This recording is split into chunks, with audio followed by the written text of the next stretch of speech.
This is page 414, number 14. I want to read through this problem with you and work this out. A mortgage is a long-term loan secured by property. So when you're buying a house, for example, you get a mortgage.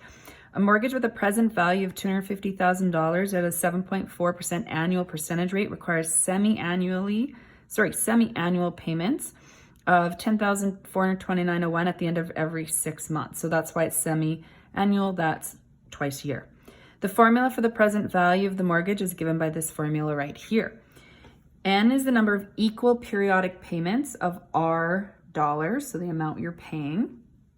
And I is the interest rate per compounding period. So it's important that this I value, you realize, is the rate, so 7.4%, divided by how many times it's compounded a year, which is twice.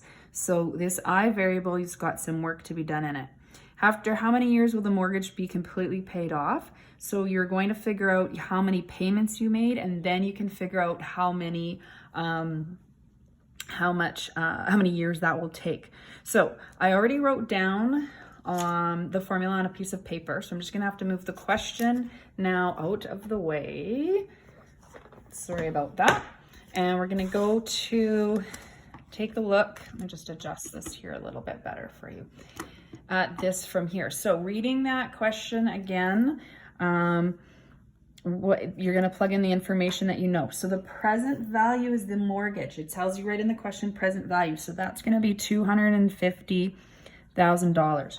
Your R was those payments that are required. So that is your $10,429.01. Then you open up your brackets. You have the number 1 minus 1 plus the I.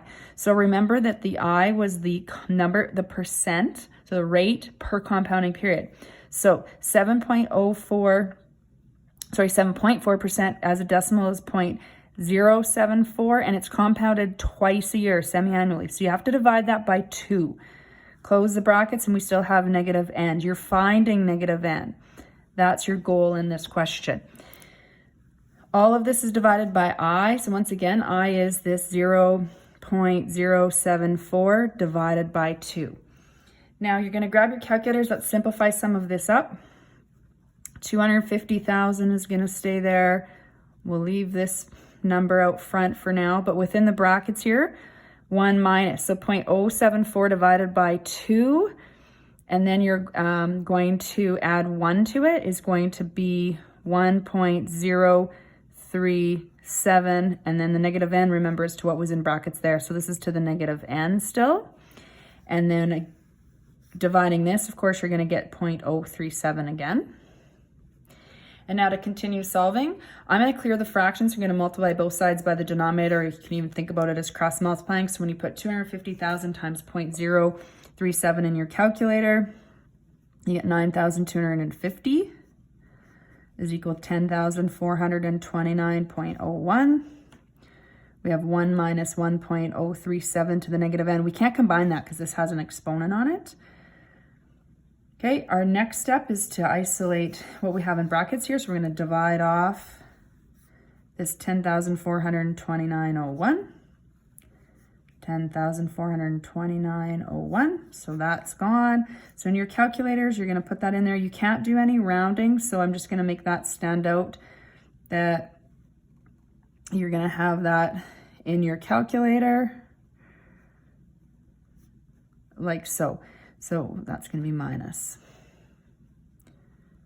Okay, so now I want to isolate negative n, or n ultimately. So I'm going to move, I have to keep that part together. So I'm going to move 1 to the other side. So I'm going to subtract 1. So this should be in your calculator. No rounding. You don't want to round early. So you're going to now subtract 1, and you're going to get negative 0.11305099991 is equal to negative 1.037 to the negative n. Now we've got 2 negative signs. If I divide off a negative 1 on both sides, let's make this and work positive for both of them and just work with our positive numbers. Negative n is still there. Now I'm solving for my exponent. I'm ready to use logarithms now because I cannot get a common base between these two numbers. So you're going to log both sides. So you want to log both sides. So you're going to log 0.113050991, which is in your calculator already, log 1.037 to the negative n. And this allows you to use the power law, so you can now put negative n in front. So this number stays the same. And you have negative n log 1.037. Now you want to get n by itself. So you're going to divide by, you may as well divide by -1 times log. So you may as well do this all in one step here.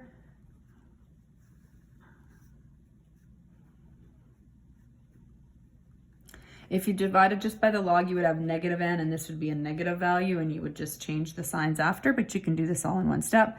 So you're going to take the time to put that into your calculator, and you're going to, so again, don't forget this, there's a negative sign in front here. So when you put that into your calculator, and you're going to get n is equal to 60. So remember, if you read back to the question, n represents the number of periodic payments. So there's 60 periodic payments.